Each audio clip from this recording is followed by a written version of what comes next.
સહકારિતા એક અલગ વિચાર છે અને સહકારિતા જે વિચાર છે પ્રજા કલ્યાણ માટેનું, લોકોનું ભલું કરવા માટેનું સૌથી સારું માધ્યમ જો કોઈ સમજાય સહકારિતા. અને પહેલી વખત આપણા દેશની ભારતની સરકારે એવું નક્કી કર્યું કે અર્થતંત્ર માટે સહકારિતા પણ હોવી જોઈએ. પહેલા અર્થતંત્ર એટલે કંપની સિવાયનો કોઈ વિચાર નતો. અર્થતંત્રમાં કોને તો કંપનીઓ માટેની મિનિસ્ટ્રી, કંપની માટેનું કાયદો, કંપની માટે બધી વ્યવસ્થા, પણ સહકારિતા માટેની કોઈ મંત્રાલય પણ નહોતું. આઝાદીના આટલા વર્ષો પછી સહકારિતા માટેની મિનિસ્ટ્રી પણ મળી. આ દેશમાં પહેલી વખત એવો વિચાર કર્યો કે સામાન્ય ગામડાનો માણસ, ખેડૂત, પશુપાલક, કારીગર, ગરીબ માણસ એ તો કંપની સુધી પહોંચી શકતો નથી, એ કંપનીના શેરનો સહભાગી થતો નથી, એ તો સહકારિતા સાથે જોડાય છે અને સહકારી સંસ્થાનો સભ્ય બને છે. તો એને બળ આપવા માટે કરીને ભારત સરકારે, દેશના પ્રધાનમંત્રી મોદી સાહેબે પહેલી વાર મિનિસ્ટ્રી અલગ બનાવી. આ કામને કોઈ કરવાનું છે તો અમારી કોઈને રામ વસી જાય અને કોઈને લાગે કે હું માત્ર જીવન મારા માટે નહીં પણ બીજાના ભલા માટે જીવું, એમ કરીને જો સહકારી સંસ્થા ઉભી કરે તો બનાસકાંઠા જિલ્લામાં સહકારિતા સમજેલા લોકો છે. જ્યાં સહકારિતા નથી સમજેલા ત્યાં સહકારી પ્રવૃત્તિ ઉભી કરવી અઘરું કામ છે.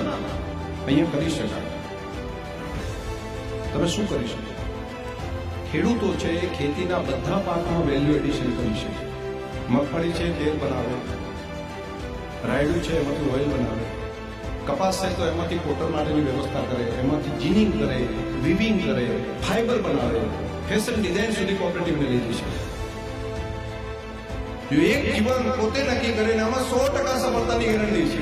માત્ર બે બાબતો છે: સતત પુરુષાર્થ અને પૂરેપૂરી પ્રમાણિકતા.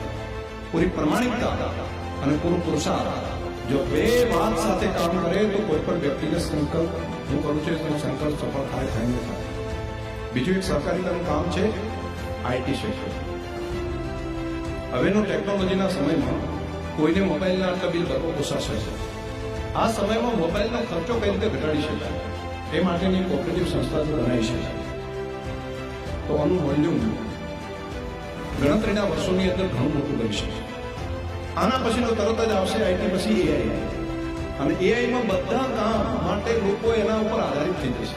તમે 10 વર્ષ પહેલા એવું નતા વિચારતા કે મોબાઈલની આટલી જરૂરિયાત થઈ જશે. આજે હું કહું છું કે એઆઈની એટલી મોટી જરૂરિયાત થઈ જશે કે એઆઈ વગર ચાલશે. એઆઈમાં જો આરએનડી કરવાનું કામ કરે તો દેશની મોટી સહકારી સંસ્થા થઈ શકે. દિવેલાની અંદરથી 150 વસ્તુ બને છે અને જે એરંડો આપણે 1715 વેચીએ છીએ એમાંથી વેલ્યુ એડિશન કરીએ 4000 રૂપિયા મળી શકે.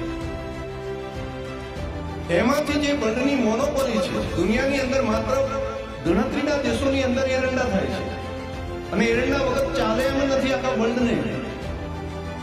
પરંતુ એ 1500 માંથી લીધેલા એરંડા એમાંથી દિવેલ બનાવે, એમાંથી કેક બનાવે, કેક બનાવી પછી વેલ્યુ એડિશન અલગ અલગ કરે. હવે એમાંથી ફાઈબર બની ગયું છે. 150 વસ્તુ એવી મોનોપોલી વાળી છે કે એના જો પૈસામાં ગણવા જાય તો 4000 રૂપિયા કરતા વધારે કિલોના થઈ શકે. એવું જ રણનું મીઠું છે. એમાં જો કોઈ સહકારિતાના આધાર પર જો કોઈ કામ કરવાનું ચાલુ કરી દે તો આખો દેશ એ સહકારિતાનું મીઠું ખાવા માટે તૈયાર છે. એક ટીમ જો કોઈ બની જાય અને સહકારી ધોરણે જો કામ કરે, સારી બ્રાન્ડ ડેવલપ કરે, ક્વોલિટી ઉભી કરે, પોસિબલ છે. એવું જ ગાય અને ભેંસનું જે સાણ છે એ મોટી વેલ્થ છે. એનું જો વેલ્યુ એડિશન કરીએ તો જબરજસ્ત બદલાવ છે.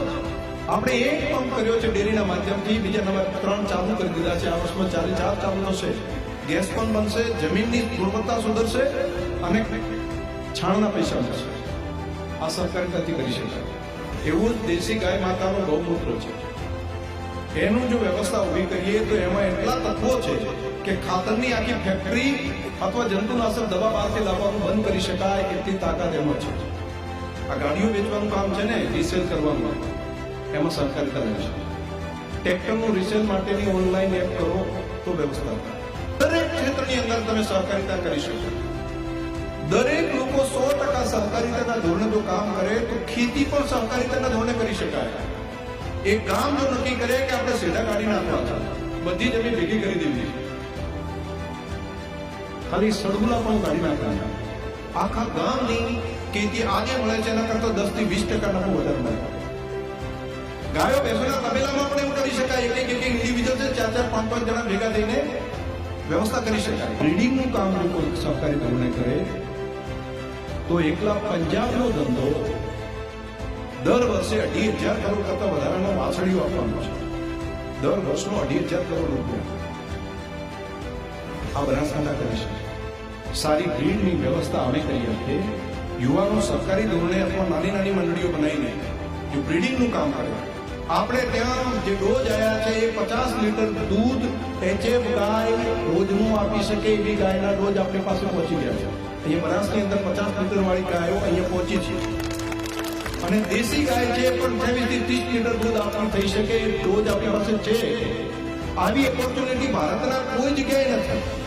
અત્યારે 150 રૂપિયાની અંદર સોર્ટેડ સિમેન્ટ ડોઝ આખા દેશમાં કે આખી દુનિયામાં કોઈ જગ્યાએ નથી મળતો કે વાસળી જ જન્મે.